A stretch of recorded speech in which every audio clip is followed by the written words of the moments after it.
ചാറി പെയ്യുമ്പോൾ മഴവില്ലിൻ കുട ചൂടി നാം എങ്ങോ പോകുമ്പോൾ പുഴയന്റെ കളിയാക്കി മണിമാരാ നിന്മാറിൽ തലചായും നേരത്തിൻ അകതാരിൽ നാണത്തിൻ മേളങ്ങൾ കേൾക്കുന്നേ.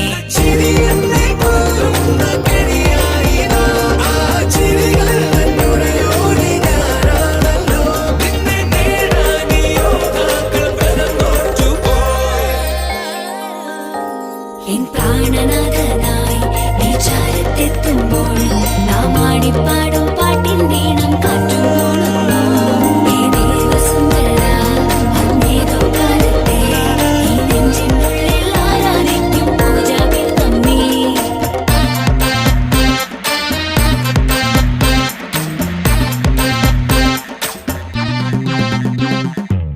കടവാര് കണ്ടാലും കുളിരേറ് കൊണ്ടാലും കഥയൊന്നും മാറില്ല, അവനെന്റേതാണല്ലോ. വെറുതെ നീ മൊഴിയേണ്ട, സമയങ്ങൾ കളയേണ്ട, മുട്ടപാടി തീറാലേ പട വെട്ടി തീർപ്പാക്കാം.